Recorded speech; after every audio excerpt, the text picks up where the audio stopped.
నమస్తే. నేను శిల్ప, మనతో ఉన్నారు లైఫ్ కోచ్ శారదా గారు. నమస్తే మేడం. నమస్తే. వాళ్ళు అంటూ ఉంటారు కదా, ఎవరి కర్మ వాళ్ళకే, ఎంతైనా సరే కర్మ అనుభవించాలి అనేసి. అది నిజమా మేడం? తప్పకుండానన్నా మనం కర్మ సిద్ధాంతాన్ని అనుసరించే మన జీవిత విధానం అనేది ఆధారపడి ఉంటుంది. మంచి కర్మ చేస్తే మంచి జీవితము, చెడ్డ కర్మ చేస్తే చెడ్డ జీవితాన్ని మనం అనేది లీడ్ చేస్తూ ఉంటాం. కొంతమంది చాలా గొప్ప గొప్ప పొజిషన్ లో ఉంటారు. వాళ్ళు ఏదో జన్మలో ఏదో పుణ్యం చేస్తుంటారు, వాళ్ళ తల్లిదండ్రులు పుణ్యం చేస్తుంటారు, లేకపోతే వాళ్ళ కుటుంబ సభ్యులు పుణ్యం చేస్తుంటారు. వాళ్ళు కూడా కష్టపడుతూ ఉంటారు కాబట్టి వాళ్ళు మంచి పొజిషన్లకు వెళ్తారు. కొంతమంది చూడు, ఎంత చేసినా కూడా ఈ జన్మలో మంచి చేస్తూ ఉంటారు, కానీ వాళ్ళ పూర్వ జన్మలో ఏదో చేసినటువంటి మిస్టేక్ల కారణంగా వాళ్ళు పేదవాళ్ళుగా పుట్టడమో, లేకపోతే డబ్బుకు ఇబ్బంది పడడమో, లేకపోతే చదువు రాక ఇబ్బంది పడడమో, ఫైనాన్షియల్ గా ప్రాబ్లం తోటి లైఫ్ లీడ్ చేయడంలో, లేకపోతే తినటానికి కూడా జరగని సిచ్యువేషన్ లో వాళ్ళు జీవించడము, ఏదో ఒకటి జరుగుతుంది. ఇదంతా జరుగుతుంది అంటే ఒక కర్మ సిద్ధాంతాన్ని బట్టి. ఫర్ ఎగ్జాంపుల్ నీకు ఒక మంచి స్టోరీ రూపంలో చెప్తాను.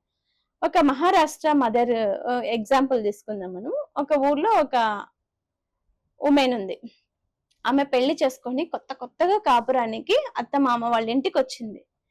భర్త చాలా బాగా చూసుకుంటాడు, కానీ అత్త మామలు ఉన్నారు కదా, అమ్మాయి చాలా అందంగా ఉంటుందని చెప్పి ఆ అమ్మాయి మీద నిందలు వేయడం స్టార్ట్ చేశారు. భర్త ఉన్నంత సేపు బాగా చూసుకుంటారు, భర్త లేనప్పుడు మాత్రము నిందలు వేస్తూ, అమ్మాయిని ఇబ్బంది పెడుతూ, విసిగిస్తూ, లేనిపోని చాడీలు భర్త రాగానే చెప్పి అనుమానం క్రియేట్ చేయడం స్టార్ట్ చేస్తారు.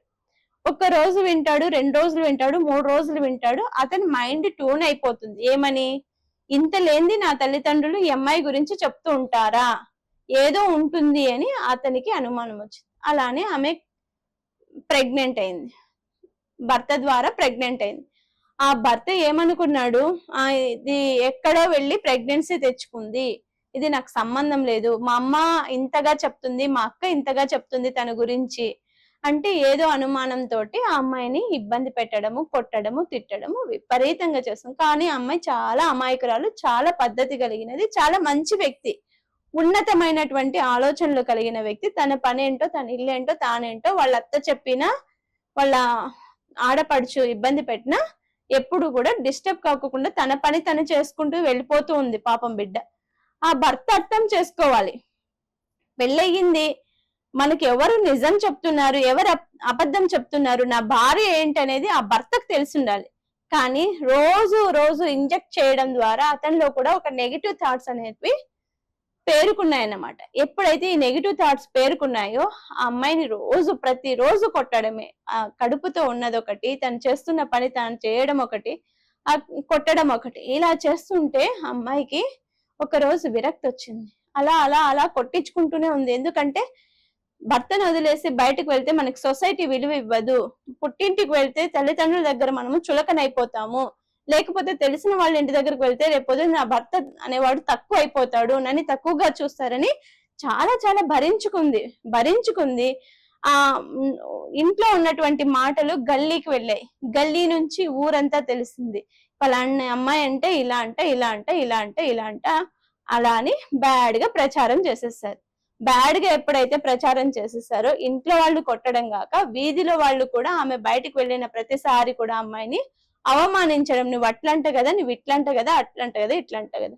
ఊర్లో వాళ్ళకి ఏమనిపించింది, ఇలాంటి అమ్మాయి ఉంటే మాలాంటి ఇంట్లో ఉన్న అమ్మాయిలు కూడా పాడైపోతారు, ఇది ఉండకూడదు అని ఊర్లో వాళ్ళందరూ కొట్టి, భర్త రాకని భర్త కూడా కొట్టాడు, అత్త కూడా కొట్టింది, ఆడపడుచులు కొట్టారు, ఊర్లో వాళ్ళు కొట్టారు. ఇంక ఈ సొసైటీ వద్దు నాకు అని ఫిక్స్ అయిపోయి ఇంకా ఆ దెబ్బలకి భరించుకోలేక కడుపుతో ఉన్నది చనిపోవాలని డిసైడ్ అయిపోయింది. నేను ఇక్కడ నుంచి ప్రాణాలతో బయటపడి ఎక్కడికైనా వెళ్ళి ప్రాణం తీసుకుందామనే ఒక వేలో వచ్చేసింది. అయితే వెళ్తూ అమ్మాయి ఆలోచన చేసింది, అవును నేను చనిపోతాను, కానీ నా కడుపులో ఉన్న బిడ్డ ఏం తప్పు చేసింది, నేనే కదా తప్పు చేసింది, పెళ్లి చేసుకోవడం ద్వారానే కదా నేను ప్రెగ్నెంట్ అయ్యాను, నా బిడ్డకు ఎందుకు ఆ శిక్ష, లేదు నా బిడ్డను బయటకు తీసిన తర్వాత కావాలంటే నేను చనిపోవాలి, కానీ నా బిడ్డతో నేను చనిపోయే అర్హత నాకు లేదని తను మోటివేషన్ చేసుకొని వెళ్ళిపోయింది. ఎక్కడికి వెళ్ళినా ఊర్లో వాళ్ళు కొడుతున్నారు, తిడుతున్నారు. నేను ఎక్కడికి వెళ్ళకూడదు, అమ్మ ఇంటికి వెళ్ళకూడదు, ఎవరింటికి అవమానంతో ఒక ఆడపిల్ల ఇంటికి వెళ్తే తల్లిదండ్రులు కూడా ద్వేషిస్తారు కదా అని ఒక దూరం ఊరి బయట ఉన్నటువంటి శ్మశాన వాటికలో అయితే ఎవరు రారు, నన్ను ఎవరు పట్టించుకోరని ఒక ఊరు బయట శ్మశాన వాటికలోకి వెళ్ళిపోయి అక్కడ శ్మశానంలో తినటానికి తిండి లేదు, ఆకలేస్తుంది, కడుపుతో ఉంది, ఆ దెబ్బలు తాళలేక లేయలేక ఆకలికి భరించుకోలేక ఆ శ్మశాన వాటికలో పిండాలు పెట్టుంటారు కదా, ఆ పిండాల్ని నీళ్ళతో కడిగి తిని ఆ బిడ్డని కాపాడుకుంటూ ఉంది. ఒక రోజు ఆమెకు ఆలోచన వచ్చింది, ఏంటరా నా బతికి ఇలా అయిపోయింది, నేను ఇంతగా బతికి ఇంత మంచిగా బతికి కూడా ఈ సొసైటీకి నేను ఇంత ఇది అయిపోయాను, లాస్ట్ కి నేను శ్మశాన వాటికలో పిండాలు కడుక్కొని తినే స్టేజ్కి వచ్చేసాను, ఎందుకు భగవంతుడా నాకు ఈ జన్మ, నాకు వద్దు అని చనిపోవాలని ఫిక్స్ అయిపోయి ఆ శ్మశాన వాటికలో చెట్టు దగ్గరకు వెళ్ళింది. చెట్టు దగ్గరకు వెళ్ళి చీర పెట్టి ఉరి వేసుకోవటానికి ఆ చెట్టు కొమ్మను చూస్తే ఆ చెట్టు కొమ్మ విరిగి చెట్టు నుండి వేరయ్యి కొమ్మ వేలాడుతూ ఉంది. అప్పుడు ఆమె కనిపించింది, చూడు నేను చెట్టుకు ఉరి వేసుకోవాలన్నా ఆ చెట్టు కూడా వద్దంటుంది, ఆ చెట్టుకు కూడా బాధ కలిగింది, ఇంత కల్పవృక్షం కదా, ఇన్ని శ్మశానాల కన్నింటికి అది నీడనిస్తుంది, ఆ చెట్టు కూడా ఒక కొమ్మను విడిపోయి గాలిలో బతుకుతుంది, చెట్టు నుండి వేరయ్యి కొమ్మ ఏలాడి గాలిలో బతుకుతుంది. ఆ కొమ్మ నాకు ఒక పాఠం నేర్పించింది, ఇలాంటి సొసైటీ అంతా ఎంతో మంది ఉంటారు, ఈ చెట్టును చూసి ఇంత కల్పవృక్షానికి అంత పెద్ద దెబ్బ తగిలింది, నాకెంత, అంత పెద్ద చెట్టు నుంచి అంత కొమ్మ వేరయ్యి బతుకుతున్నప్పుడు నేనెందుకు బతకలేను అని ఆలోచన చేసి కొన్ని రోజులకి ఒక బాబు పుట్టాడు. ఆమెకు అదే శ్మశాన వాటికలో డెలివరీ చేసుకుంది, నార్మల్ డెలివరీ అయింది. ఆ బిడ్డని పోషించుకుంటూ ఆమెకు జరగాలి కదా, ప్రతిరోజు శ్మశానంలో ఉన్నటువంటి పిండాలే తినలేదు కదా, ఒక్కొక్క రోజు వస్తాయి ఒక్కొక్క రోజు రాదు, అది నేను చెయ్యలేనని చెప్పి ఇరుగు పొరుగు వాళ్ళ అక్కడి నుంచి వెళ్ళి డెలివరీ అయిపోయిన తర్వాత ఒక ఊరికి చేరుకుంది, మహారాష్ట్ర చేరి అక్కడ చిన్న చిన్న పిల్లలకి ట్యూషన్లు చెప్పడం, టైలరింగ్ చేయడం, బట్టలు కుట్టడం, పేదవాళ్ళకి వీళ్ళకి బట్టలు కుట్టించి ట్యూషన్లు చెప్పడం స్టార్ట్ చేసిన తర్వాత దాని నుంచి డబ్బులు వస్తే అందరికీ ఫ్రీగా భోజనాలు పెట్టడము, అందరికీ సేవ చేయడం, ఎంతో మందిని ఐఏఎస్ ని ఐపీఎస్ ని తయారు చేసే రేంజ్ కి ఆమె ఇన్స్టిట్యూషన్ అనేది డెవలప్ చేసింది అనమాట. ఎంతో మంది ఈ రోజు మహారాష్ట్ర మదర్ అనేది ఒక మీరు సిస్టమ్ లో వెళ్ళి నెట్ లో గూగుల్లో సెర్చ్ చేయండి, ఆమెకి ఎంత క్రెడిట్ ఉంది, ఎంత గొప్పగా బతికింది, ఎంత గొప్పగా ఆమె నిస్వార్థం తోటి సేవ చేస్తుంది. అదే ఒక రోజు రోడ్ లో వెళ్తూ ఉంటే ఆమెకు ఒక ఐడెంటిటీ వచ్చినాక మహారాష్ట్రకే మదర్ అయిపోయింది. ఆమె ఎంతో మంది అనాథుల్ని చేరదీసి చదివించి పెద్ద పెద్ద ఆఫీసులను తయారు చేస్తుంది.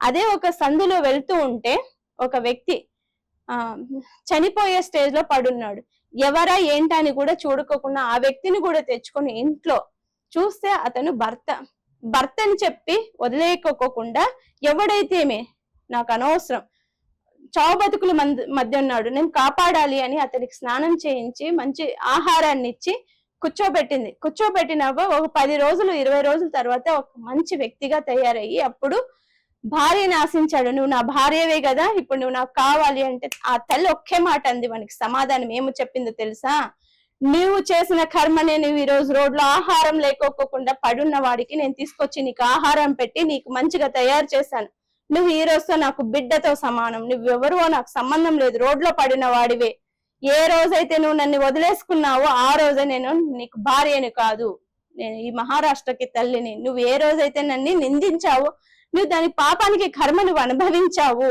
నేను ఏది చేయలేదు కాబట్టే, నేను స్వచ్ఛంగా ఉన్నాను కాబట్టి ఈ రోజు మహారాష్ట్రకి మదర్ అయ్యాను, ఎంతో ఐఏఎస్ ని ఎంతో ఐపీఎస్ ని నేను తయారు చేశాను, నీ కర్మ సిద్ధాంతమే నీకు నేర్పించింది, ఈ రోజు నువ్వు మంచిగా తయారయ్యావని నువ్వు నా దగ్గరకు వస్తాను అంటే నువ్వు నా భర్తవే కాదు, నా బిడ్డలాగా ఉంటావో ఉండు, నీకు సేవ చేస్తాను, కాదు అంటావో వెళ్ళిపో, దట్స్ ఇట్.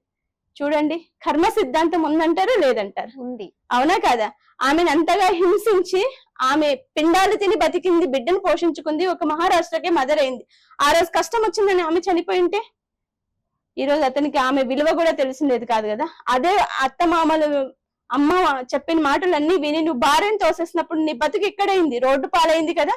కాబట్టి ఒక మనిషి ఎప్పుడు కూడా తక్కువ అంచనా వేయకూడదు, ఒక మనిషిని నిందించకూడదు, ఒక మనిషి ఎప్పుడు అవమానించకూడదు. ఒక మనిషి యొక్క సిద్ధాంతం అనేది ఖచ్చితంగా మంచి చేస్తే మంచి, చెడు చేస్తే చెడు రూపంలో ఖచ్చితంగా వస్తుంది. చూశారు కదండి, కర్మ సిద్ధాంతం ఖచ్చితంగా జరుగుతుంది అనేసి మనకి ఒక మంచి కథ రూపంలో మంచి సమాచారం అందించారు మేడం గారు. Thank you so much madam. అలానే మీకు ఎలాంటి డౌట్స్ వచ్చినా సరే, మోటివేషన్ కోసమైనా, మీకు ఎలాంటి హెల్త్ ఇష్యూస్ అయినా, ఏ ప్రాబ్లం ఉన్నా సరే కింద స్క్రోల్ అవుతున్న నెంబర్ కి కాల్ చేయండి, మీకు మంచి సొల్యూషన్ చెప్తారు మేడం గారు. Thank you so much everyone.